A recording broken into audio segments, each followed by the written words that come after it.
Okay, I'm going to get us started. Hello, everyone, and welcome to the Graduate Student Team Research Concept Competition.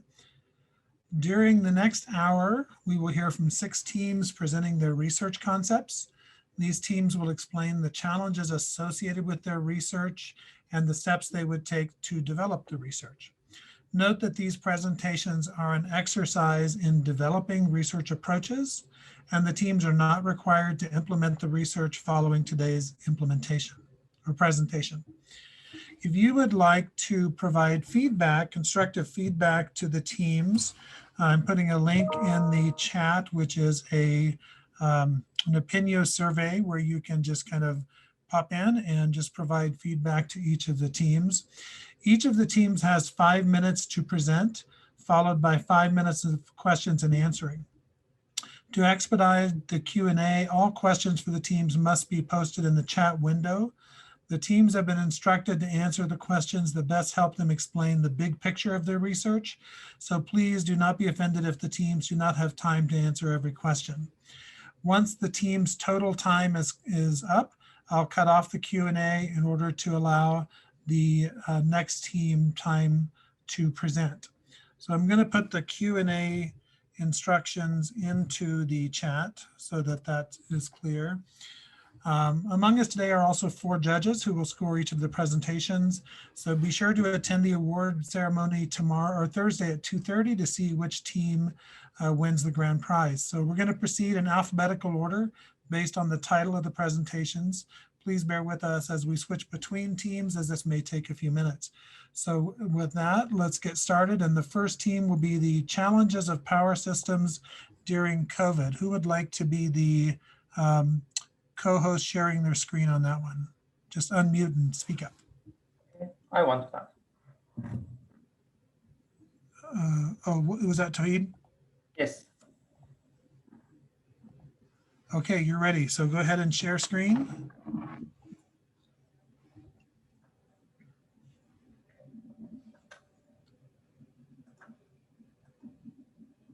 Could you see my screen? That looks great. I will also make one other comment. There are multiple members of each team, but each team does not have to have each member present. In a 5-minute presentation, it's sometimes easier just to have 1 or 2 present. So keep that in mind. Okay, I'm ready to start when you are. Thank you. Hi, everyone. I am Tawhid Khalili. I want to present our proposal about the challenges of power systems during the COVID-19. At first, I want to talk about the research goals that we pursue. And our first goal and the main goal is economic and secure operation of the power system. We want to maximize our profit during the bad conditions, and we want to have a reliable and resilient power system. But during the COVID-19, the consumers' behavior changed. We want to use the experience during the COVID-19 to predict the consumers' behavior for the future happenings or pandemics maybe we have in the future. And we want to increase the resilience of the power system against the floods and wildfire or earthquake that we have. For example, if we have snowfall in the Texas and we have COVID-19, what should we do in that situation that we have 2 bad events simultaneously? When I talk about resilience, it's divided to 3 parts. First, before the happenings, I think we should be ready for every large scale events and be prepared for it. And the second one is during the, for example, floods or wildfire, we should be decrease the bad effects of that large scale event to our system. And the third one is after the that large scale fault to back to the normal situation as soon as possible. For this goal, we use distributed generators and energy storage systems that nowadays we use in our systems a lot. And by using these distributed generators, I mean DGs and energy storage, we can split the distribution systems to several microgrids that they can operate to deliver the power to the consumers very better than the normal situation. For this goal, we propose a multi-objective mathematical model to just answer our demands. Okay, we have several challenges to reach our goal. First, that we have new technologies in our system. I mean, we have several smart meterings, PMUs. I mean, when I talk about PMU, phasor measurement units, there are some specific units that we use to have a good understanding about our system, talking generally, and we use demand response program. We coordinate with the consumers to have the best operation in our system. And we use distributed generators in the system. So for example, renewable energy sources, PVs and wind turbines. When we use them, we increase the uncertainty in our system because their output is uncertain. Maybe we have cloud or maybe we don't have wind. And because of that, our generation will be affected. And the other thing is that in the critical situations, we should have a real-time management because we should respond to the our happenings as soon as possible, because if we delay 1 second, we may have a huge blackout in our system that will be very bad and will affect thousands or millions of people's lives.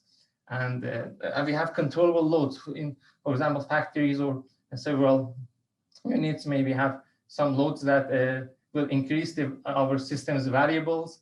And other thing is environmental issues and carbon that we have faces today, and we should minimize the carbon by using the less fuel fossil-based generators. Okay, and for this goal, and we use several processes. I think at first we evaluate the consumer's behavior and predict the upcoming trend for their demand process, and then we optimally subdivide the distribution system to some microgrids that can operate individually without depending to the other sections. And we schedule the distributed generators output and to generate how much they should generate in each hour, and how much they should save in the storage and in the electrical vehicles that we have in our system, in power system these days, I mean EVs. And we should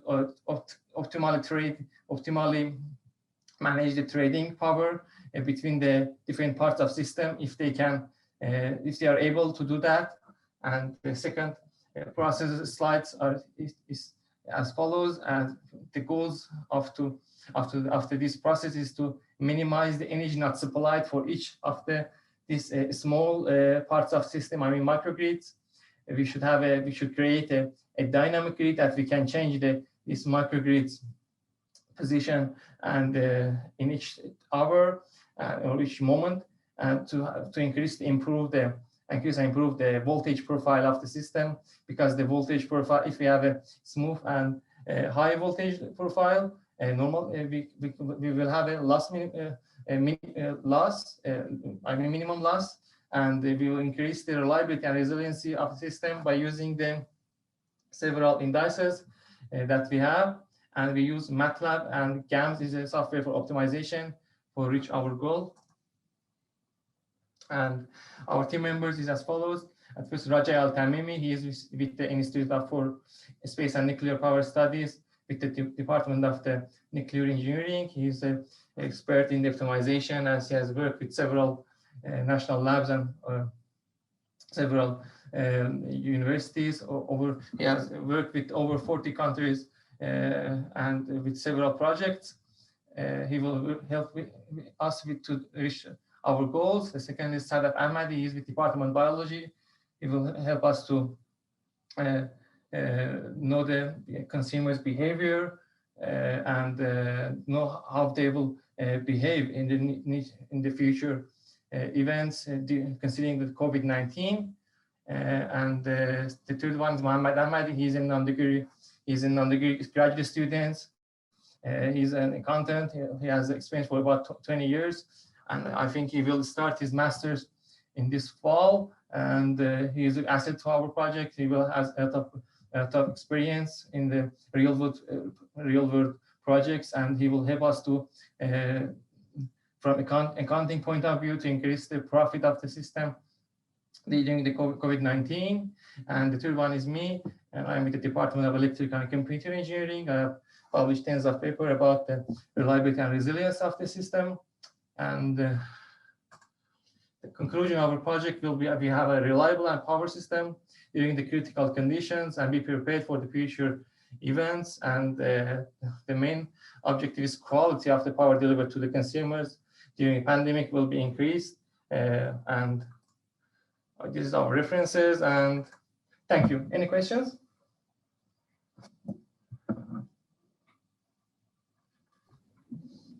There's one in the chat room or in the chat pane. Okay, there is one question that why biology students? Okay, we have economics in our project, and Mr. Mohammed Ahmad is an economic, but for biology student, because she has some experiences. We have worked on a paper about the COVID-19, and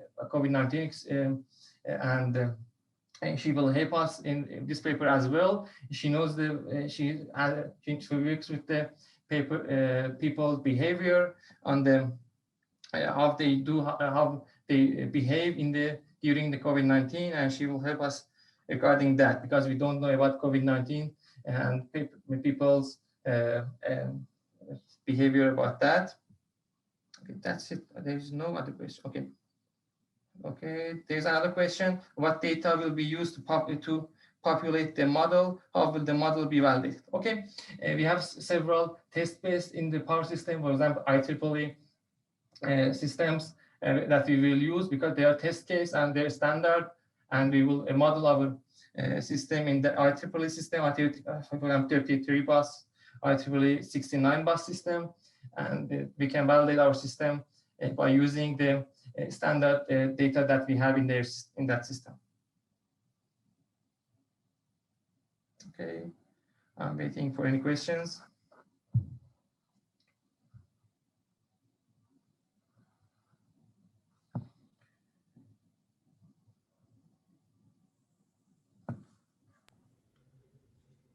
Okay, it looks like we're good. Thank you.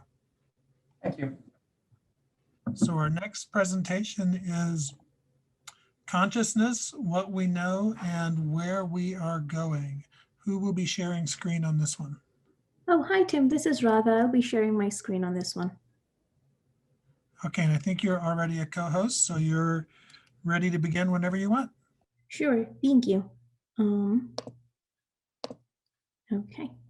Okay. Good afternoon, everyone. My name is Radha, and my teammate is Monica, and we're here to talk to you about consciousness, what we know, and where we're going with this field. While there is no formally accepted definition for consciousness, being aware of one's surroundings and how one is able to perceive sensory data from our surroundings is sort of an informal definition of consciousness. And consciousness has been one of the most unsolved mysteries for over a century. Understanding consciousness can further help us understand the underlying role of many disorders, such as anxiety disorders or schizophrenia, or why people who exist in vegetative states, are they conscious or aren't they conscious? And why is it that when individuals are administered with anesthetics, they go into an unconscious state? And to also study about the different altered states of consciousness that can potentially exist. And so in order to attempt to explain consciousness, there are many, many theories. We've got the integrated information theory, the global workspace theory, the attention schema therapy, and from the field of quantum physics, the orchestrated objective reduction theories, amongst many, many other theories. So while there are many of these theories that exist, there's a concept that there can just be one theory that explains consciousness, and that's not specific. And for such an important concept such as consciousness, there can't be just one theory. Every theory is essentially attempting to explain consciousness, but they're not mutually exclusive. They look at consciousness from different perspectives. Consciousness itself exists at various levels. One can look at it from the field of quantum physics by studying quantum fields and quantum effects, or one can look at it from a neuronal level by performing functional MRI-related studies, or one can be using behavioral models, so to speak, in order to study consciousness. Consciousness can also be looked upon using a top-down or bottom-up approach, depending on how data from our surroundings are being perceived. And therefore, one can understand that in order to study consciousness, many scientists from different fields have to come together to answer this important question. And the interdisciplinary nature of this concept has itself posed many challenges to understanding consciousness. Furthermore, there are papers that have shown that funding that's required to study such an important topic has been declining over the years, and there are many ethical issues that need to be addressed while studying the field of consciousness. So our research goal was to come up to see if we could use many experimental methodologies to reconcile existing theories of consciousness instead of coming up with many new theories to explain consciousness. And so here on the left, we have, we've developed a kind of a small framework to go through this. And so what we decided was to start off by understanding the assumptions that each theory is based off of and understanding the measures that are used in each of these theories. And so comparing whether these measures either conflict each other or whether they add up, whether these measures can be combined, we will use different experimental methodologies. And we understand that while each experimental methodology has its own limits, we will use complementary methodologies that can sort of overcome limitations of one of these experimental methodologies. Then we would also attempt to use mathematical models if we're not able to design actual experiments in order to help us understand whether measures that are conflicting with each other have a reason for being so. And then furthermore, we can also use whatever we find from each of these steps to study consciousness in organisms other than human beings. So does an animal essentially possess consciousness? And so in line with this, recently last year, there's been a lot of funding into reconciling two important theories, namely the global workspace theory and the integrated information theory. And what they're trying to do with these studies is to use tools such as a functional MRI or an electroencephalograph to see which parts of the brain essentially light up when healthy volunteers are shown images, either images or words. And so the idea is if we can start with reconciling, say, two of the most important theories, can we apply similar approaches to do so for other existing theories? So to conclude, consciousness is a really important topic that needs to be studied, that requires scientists from many disciplines to come together, and through studying consciousness, we basically hope that for certain psychological disorders that there is currently no cure, that we will be able to develop cures for them. So thank you very much, and I'll be happy to take any questions you have. So Radha, the first question is, what do you mean by top-down, bottom-up in this context? So what I mean by top-down and bottom-up approaches is, so the way we basically process information is we have senses like auditory senses or visual senses, and sometimes there are biases in the way we process these informations. And so what I mean by top-down and bottom-up approaches is basically saying whether the bias is introduced during the processing stage or during the input stage itself.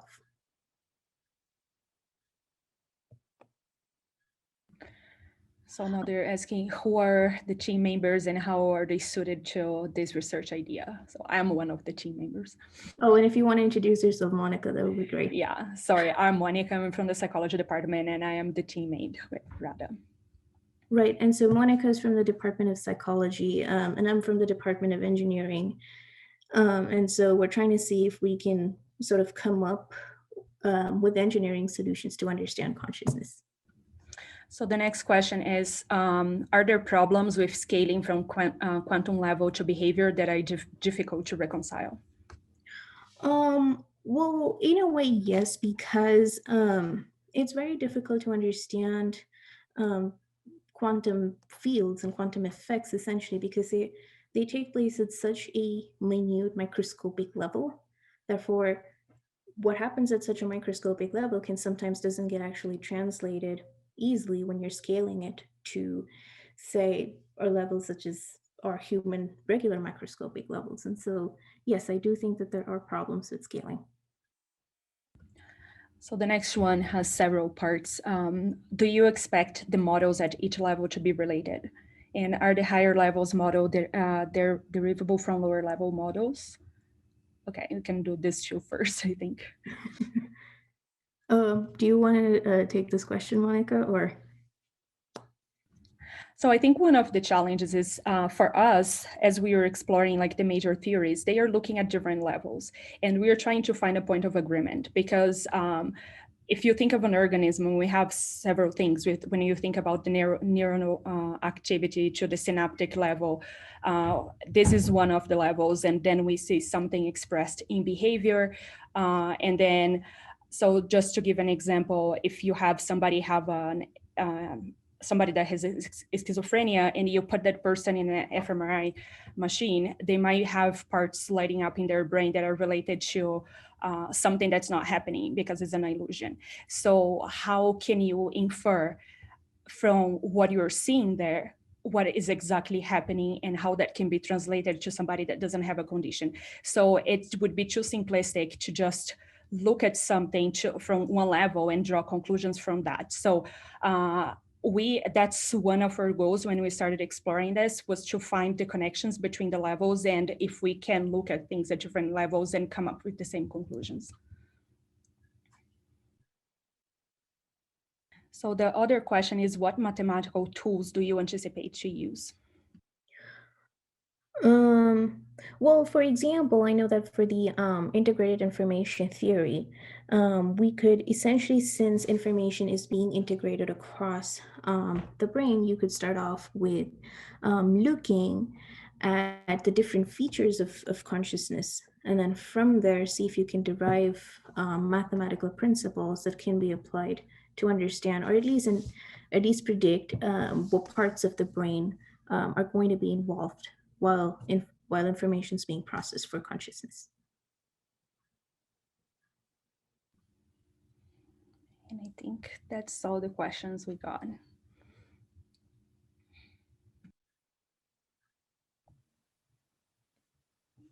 Okay, we'll go ahead and wrap up here. And our next presentation is designing an innovative and efficient touchless sensor for elevators at UNM. Who will be sharing screen on that one? I'll be sharing screen. Okay, Jared. You are now co-host and you can begin when you're ready.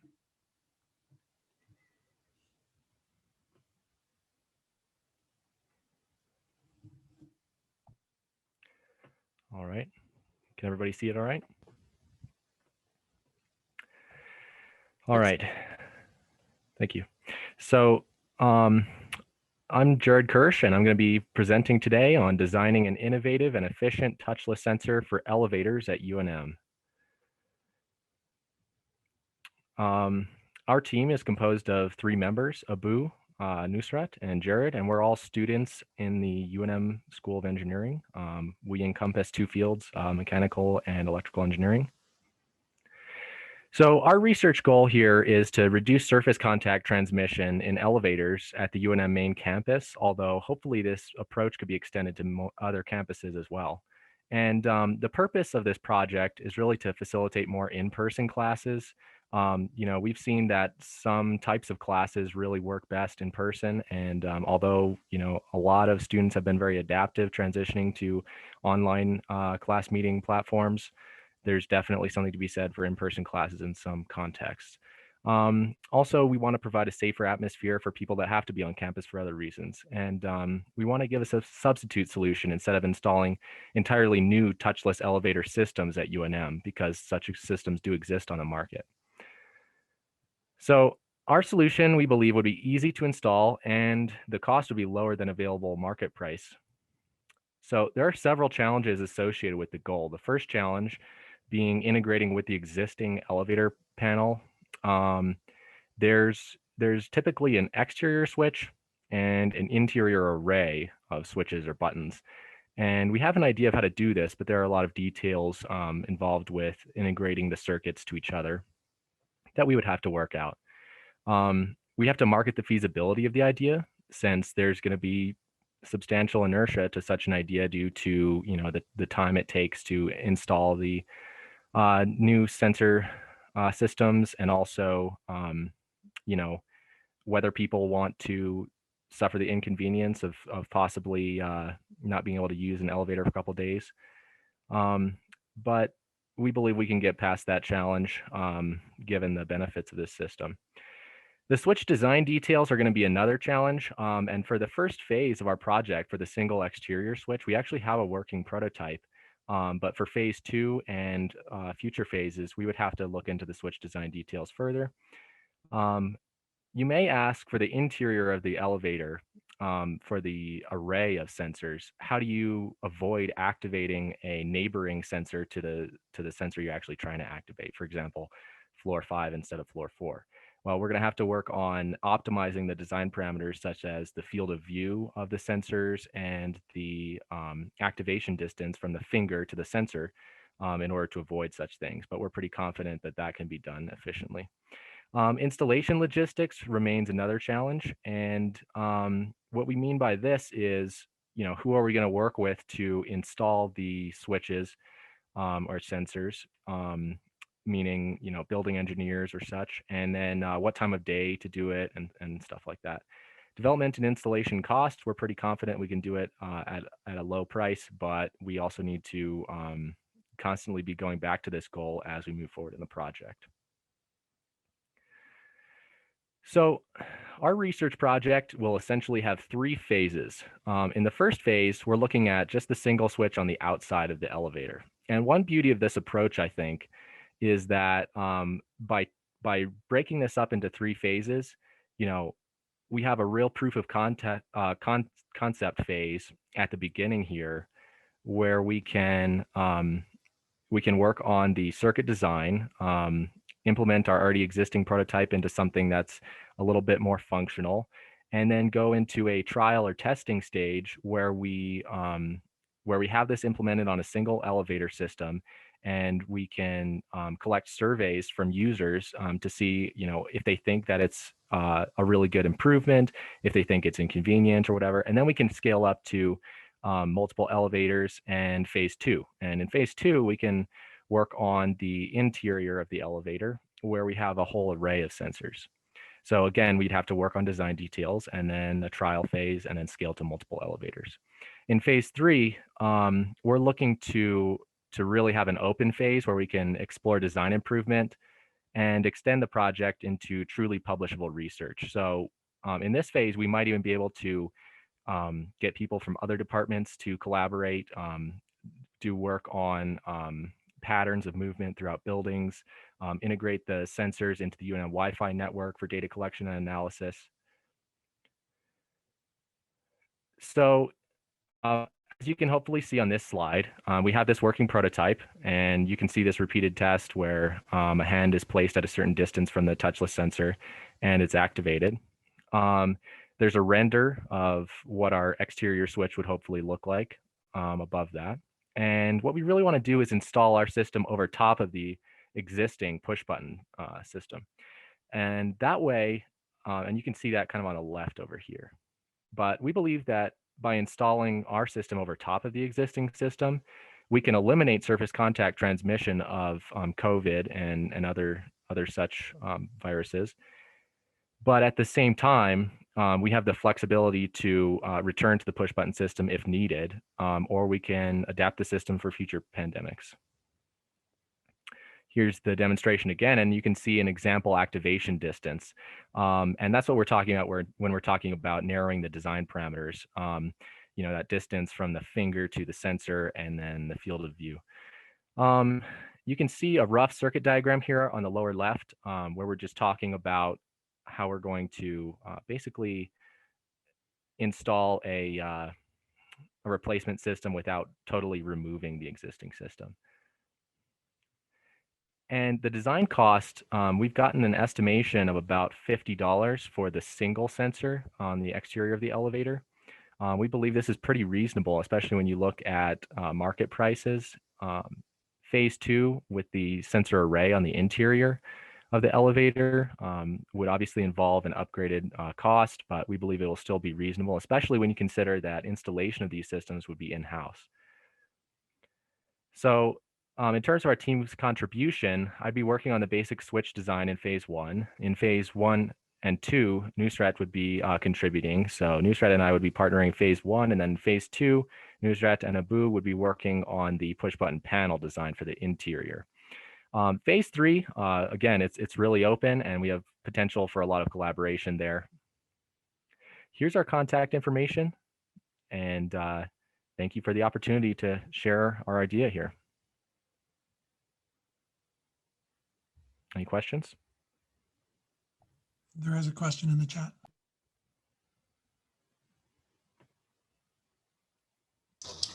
Yeah, so I can answer this question. Does it have to be a finger that triggers the switch? What it responds to any object? So far, our switch is ultrasonic, so it can respond to any obstacle, or it can be a finger, or it can be any pen also. I can add as well. Well, that's a good question. So yes, the sensor is actually it's proximity sensor, and it has the type of ability, even if you wave a book or your hand, and that's kind of our plan to work on a certain distance, probably working on a circle or an area, so that in that distance, anything should work on that area if you wave your hand or finger or any book or pen or anything else. Yes. And another question here.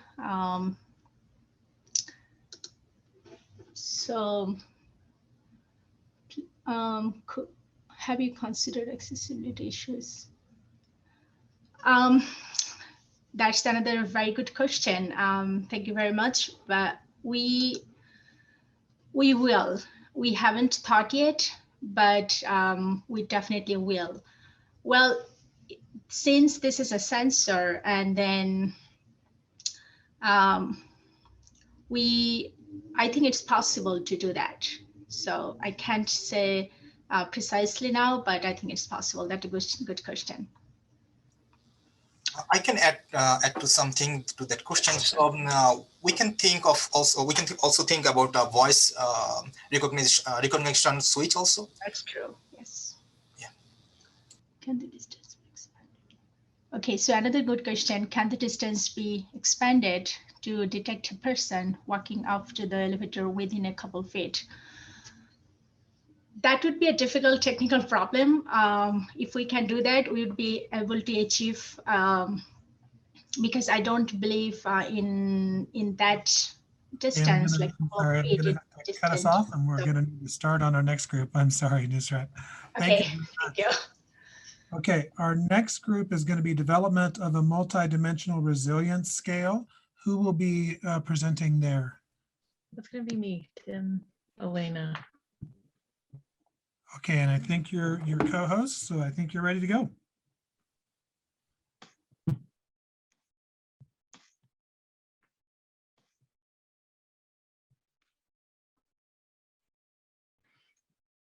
Oh, hi, everybody. My name is Elena Kuhlmeyer. I'm a graduate student in sociology, and I'm going to talk a little bit today about why it's important for practitioners and substance use researchers to rethink resilience and how we measure it.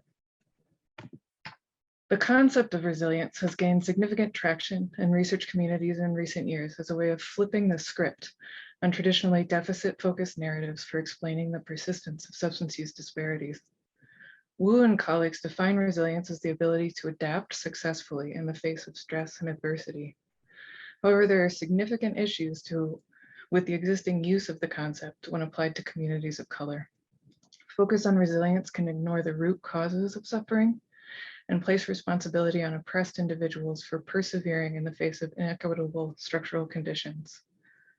To decolonize resilience is to challenge attempts to socialize individuals and communities into fitting within the dominant culture's value system and expectations.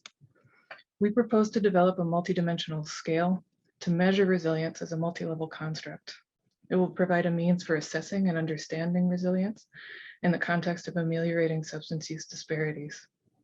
Counselors and therapists will be able to use it in clinical interactions to contextualize the complex needs of their clients. Intervention researchers can use it to ensure their interventions respond to individual and community needs of their target population. And policy advocates can use it to inform the way they prioritize the policies for which they advocate.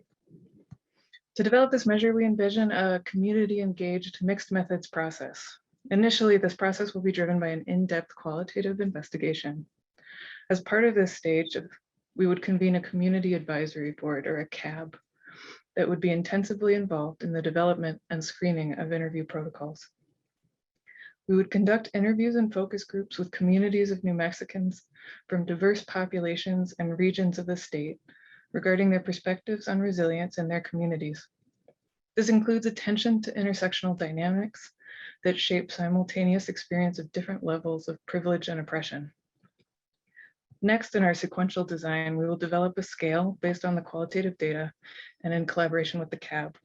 Subsequently, we will conduct a pilot test of the survey items and solicit the CAB's feedback on changes to the scale, both in terms of the items and their response. We would then examine scale reliability and validity using confirmatory factor analysis. CFA will allow us to assess the scale's multidimensionality and the fit of our proposed multi-level structure. Development of the scale to measure resilience must be cognizant of the intersections of social and ecological contexts that contribute to resilience, both in privileged and health disparities populations. At the individual level, we will utilize biomarkers such as heart rate variability and blood pressure, as well as self-reported mood, trauma, shame, and experiences of discrimination. At the community level, we will also collect measures of well-being and other social determinants of health, such as neighborhood safety, environmental conditions, and access to affordable housing. On the structural level, we'll examine macro-level factors such as discriminatory policies and historical trauma, which have downstream effects of perpetuating systemic racism, such as those policies around environmental waste disposal, disinvestment in healthcare infrastructure, or treaty violations. Despite extensive research devoted to resilience, the existing literature does not rely on a coherent or encompassing framework for understanding what resilience means or how to measure it. Currently available scales focus on individual traits and behaviors, or social support and relational experiences.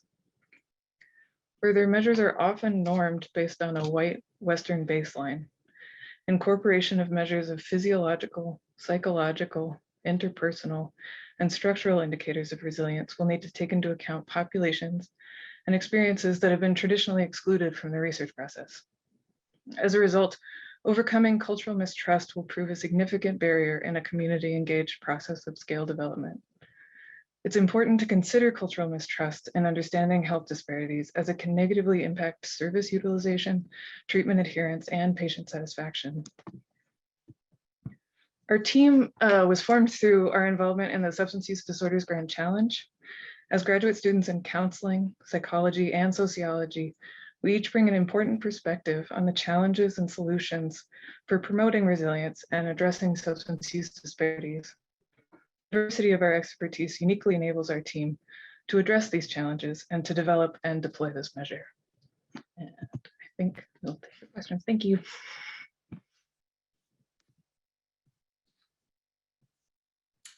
So Elena, we have a question. How will you gather and use individual physiological data?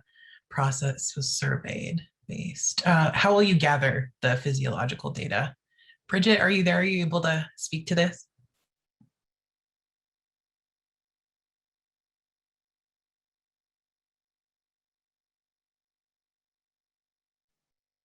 So it looks like, sorry, Elena, did you want to jump in?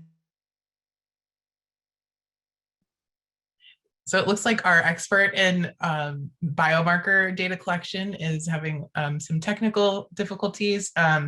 However, she's discussed with us, and we've collaborated on the different types of softwares needed with respect to physiological data, including Kubios and R, but there are other things as well. I'm sorry, we can't speak to all of that.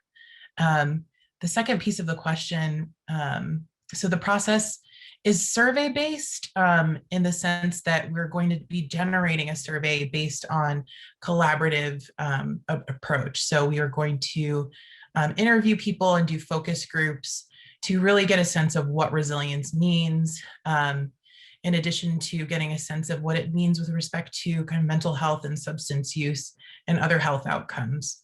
So this would be really something generated from people to kind of our eyes in the form of a survey. Elena, was there anything else you'd want to add to that?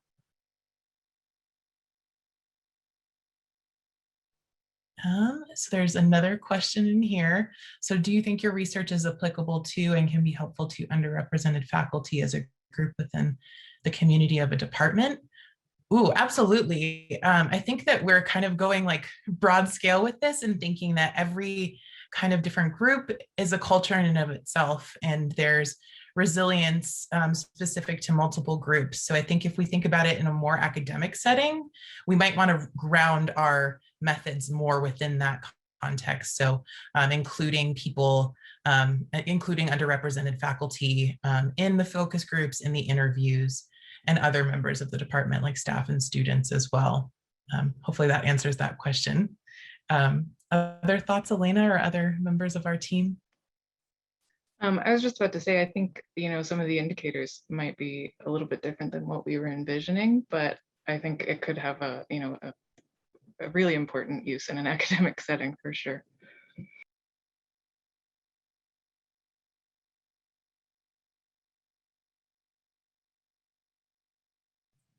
Any other questions? I know we have a little bit more time, so we're happy to try to talk through more if it's helpful.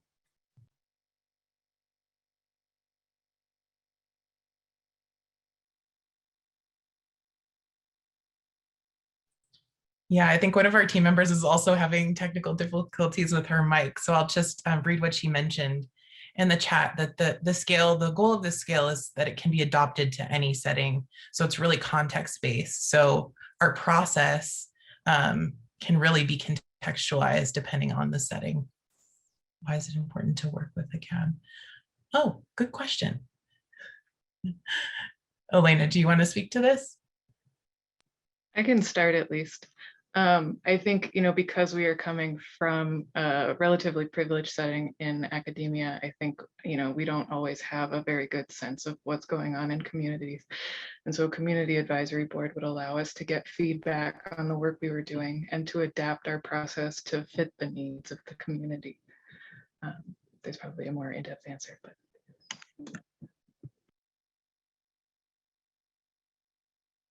I agree. We come into these research questions with a lens, with a worldview, and that can be distinct from communities, from different groups.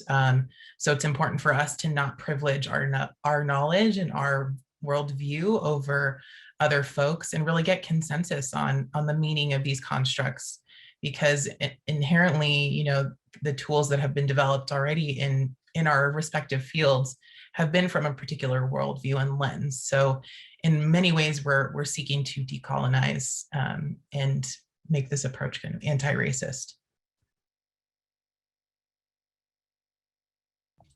And unfortunately, we're out of time. Thank you so much. Thank you, Tim. And our next presentation is Spiderbot, an innovative autonomous classroom sanitization solution. And who will be presenting? I will be presenting. I can go ahead and share my screen. Yep, I think you're ready. Sure, thank you.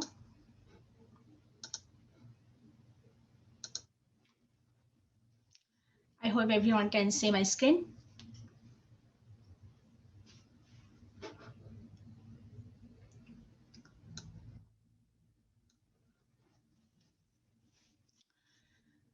Hi everyone, this is Nusrat Islam presenting today a suspended automated robot we call Spiderbot, and this will do sanitization after each class and also at the end of the day.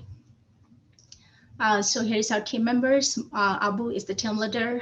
I am Khandaka Nusrat, and Mohammed, we all are doctoral students in the School of Engineering at UNM.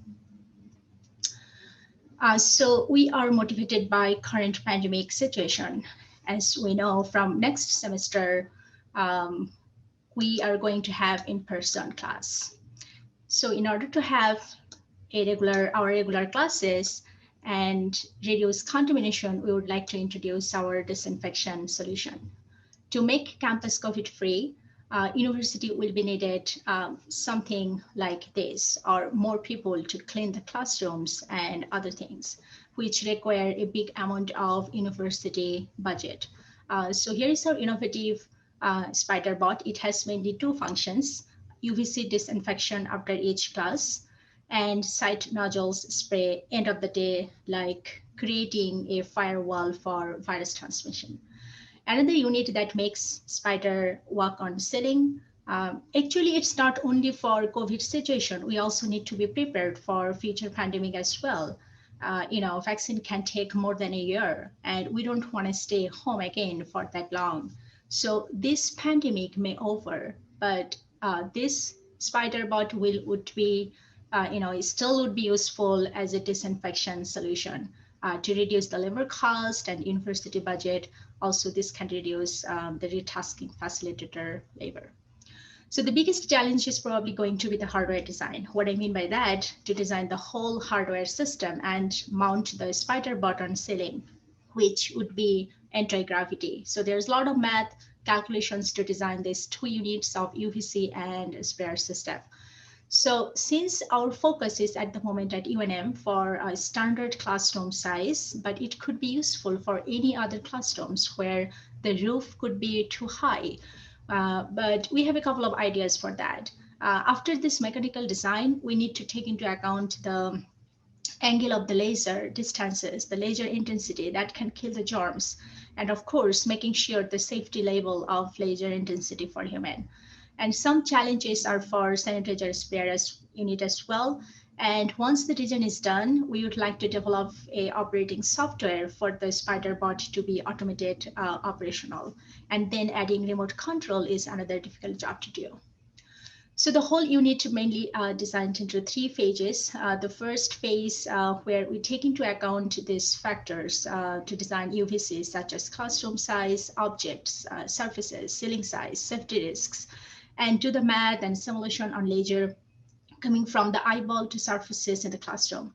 And we follow the same procedure for a sprayer unit. And in phase two, we would like to do 3D drawing and electrical design and complete the entire unit. And in phase three, we bring together phase one and phase two, and possibly like to test and implementation. And in phase four, the Spiderbot could be added to a master control system. Let's talk about the cost and market price. As we know, there are lots of manufacturers, as you see listed here, brought some ultraviolet disinfection robots, especially last few months during pandemic. Most of them are very expensive, and we have not seen any model like ours that can work on the ceiling and can do disinfection. As you see on the left, we have roughly estimated based on available market price, our total cost so far is $1,000. The cartoons are in this slide telling you our team plan. We have already spent a good amount of time on phase one. I myself started doing some simulations on laser that emits from the Spiderbot on ceiling. And then one of our team member, Mohammed, started study on fluid dynamic to design sprayer unit to see how we can cover the entire room efficiently with sanitizer. And in second phase, we would like to design the Spiderbot hardware. So in summary, we want more in-person classes. We want to reduce labor cost and university budget and potential saving of life. Our model will disinfection automatically after each class and sanitize end of the day. And we are on a better preparation for future pandemic. And here is our contact information. And thank you for giving us the opportunity. Questions?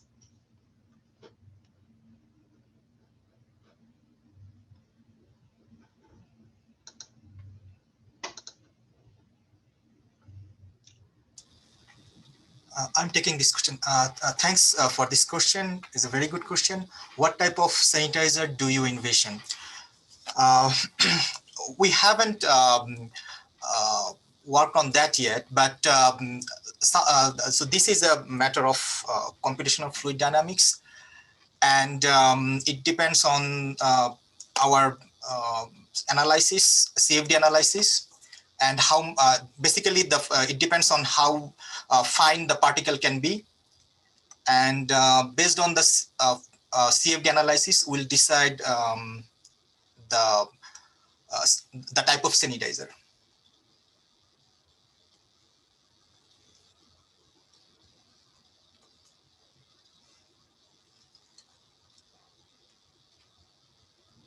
There is another question. What are the timing issues? How long will it take for classroom to dry? That's a good question. In 10 minutes. So that's we have thought. So we know that. Let me read the questions first. Are there wait times before? Yes, that's. Oh yes, go ahead. You want to answer? Yeah, yes. I can do this. It's a very good question. So, and we are planning to spray at the end of the day. That means when all the classes will be over, then the Spiderbot will do the sanitizer spray. We call it like a deep cleaning. And after each class, we'll do the UVC disinfection. That is with the laser light. And any health issues for asthma? So I can just add one more thing. So she asked, so we know our UNM, the classes between 15 minutes break between each classes.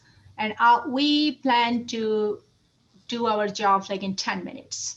So I think we should be done in between two classes. And we also have thought some other risks factors. For example, if any students sitting on the room or if any students enters the room by accidentally, we also have thought that. So we are going to design a sensor which detect if any students is inside the room or enters the room, and then the robot will shut down automatically.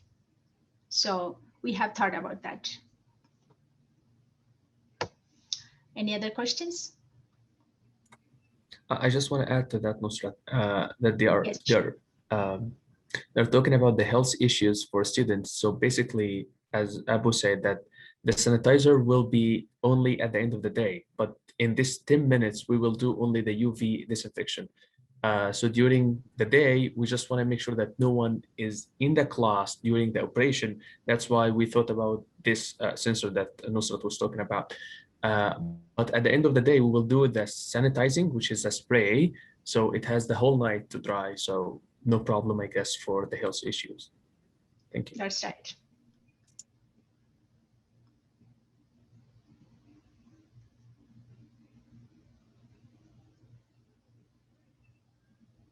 Any other questions? We have, I think, couple of minutes probably. I don't know. Tim can say that. 1 minute.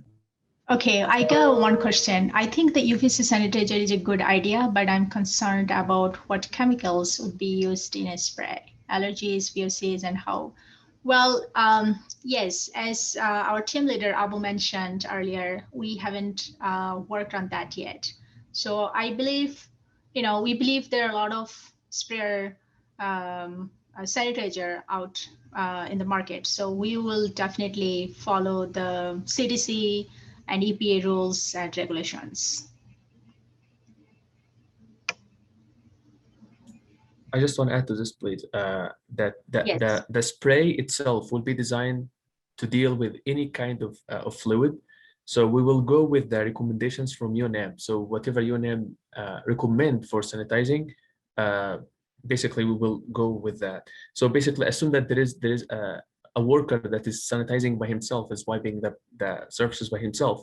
So whatever he uses for wiping, we will also use in our spray. Okay, and that is time. Thank you very much. And Thank our you. last presentation is the interplay of media influence, social norms, interpersonal communication on vaping behaviors. Who will be presenting here? Yeah, I'm gonna share the screen and present. Okay, you're a co-host and you should be good to go. Okay, good. Can you see my screen? Yep. Okay, good. Thank you. All right, so hello everyone. We're very happy to present our interdisciplinary research concept, which is to investigate the interplay of media influence, social norms, and interpersonal communication on college students' vaping behaviors using a socio-ecological perspective. The reason we chose vaping as a research topic is because New Mexico has a third highest vaping rate among American youth. So this emerging public health issue should be in urgent need of future research. Broadly, we have two research goals. First, we'll apply a socio-ecological perspective, which includes diverse and different levels of communications, such as family, community, and public policy. Second, we'll establish a theoretically rigorous model explaining the relationships among the three variables, again, media influence, social norms, and interpersonal communication on young adults' vaping behaviors. So hopefully our study will reveal the socio-ecological perspective is useful and powerful to understand vaping behaviors, and also will contribute to develop the model indicating the potential pathways of the three variables. As for the challenges, first, although the socio-ecological perspective is frequently used in public health and also beneficial to include different levels of communication, it may have a limitation to provide profound implications for interventions and public policies. Second, since the previous studies have not directly examined the relations among the variables we plan to examine, we have to perform a solid literature review in both communication and public health fields. Third, many existing survey questions from public health are dichotomous, which are helpful, but to examine the potential pathways among the three variables, we need to have different types of measurements. Lastly, the collaboration issue. Our study is to find the intersection of communications and public health. So combining a number of perspectives and knowledge bases from both areas and finding common ground may be a challenge. Yes, and our team created 5 steps to conduct this collaborative research. Our first step is the literature review. We will continue to conduct a comprehensive review of vaping and tobacco use and how these may be influenced by social and mass media, social norms, and communication. And our second step is theorizing and model development. Based on what we learned from the literature, our team will begin a process of theorizing about potential pathways of influences on vaping behaviors at multiple levels of the socio-ecological framework and construct a model describing the intersections of social norms, media, and interpersonal communication as influences vaping behavior. Our third step is survey development and IRB submission. To test our model, we will develop our own survey instrument to ask questions about vaping behaviors, media use and perceived influence, social norms, and demographic information, including high school attended and years.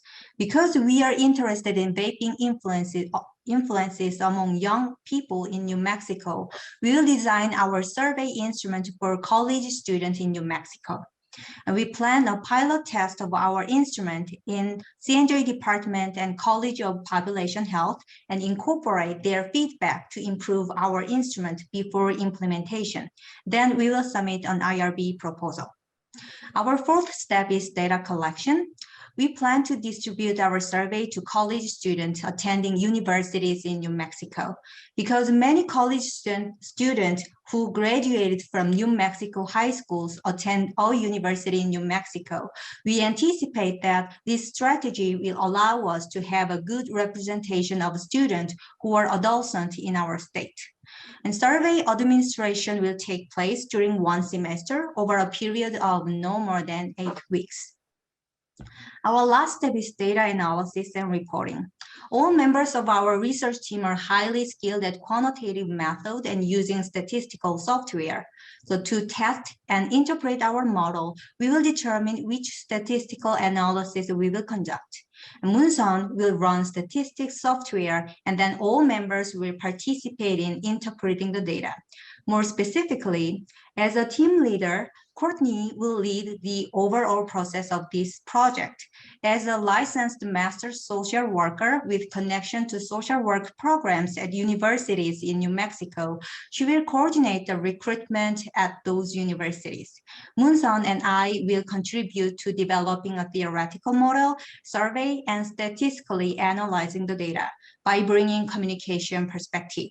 And Natalie will generate a brief report of descriptive data and collect the data from her program. She will bring the perspective in population health. So all members will be engaging in literature review of our own expertise, IRB process, data collection, interpreting the data, and writing process. Thank you so much for this opportunity to share our research idea, and we will happy to answer your questions. Thank you.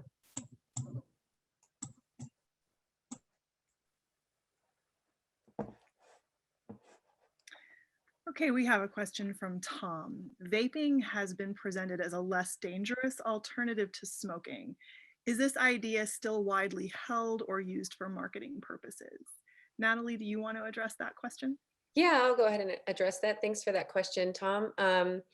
Yeah, it's largely from the literature review we've done so far. It's largely sort of a combination of a marketing for marketing purposes, as well as we just don't know. There is a lot of sort of new research out there on e-cigarettes, but there's not quite enough, not quite as much as we have for tobacco. So we hope to get some more information, but from what we've seen so far, it largely looks like e-cigarettes and vaping can be harmful. We just don't know if it's going to be as harmful as tobacco or not. So that's definitely one of the things we're going to be looking at. Okay, thanks, Natalie. We have a question from Nicole. Will you look at vaping practices in different age cohorts? For example, middle school students, high school and college students. Vaping starts prior to college for many users. And yes, the answer to your question is our long-term goals for this research, beginning with college students, are to expand beyond students who are beyond the college students to those young people who are not in college. Those people might have very different kinds of communication patterns, media and social influences than students who are in college. And of course, we know already that vaping among New Mexico youth in high schools and middle schools is increasing at a really alarming rate. In fact, while all other kinds of tobacco use have come down considerably, cutting in almost half over the past 10 years, vaping has increased by about 50% during each years that we've measured it. And so it's keeping the overall level of tobacco product use basically consistent. So it's driving almost all of the tobacco use among young people in our state. So hopefully we'll get a better understanding of whether students have, how they're exposed to media influences and what their social and communicative influences are around vaping behavior.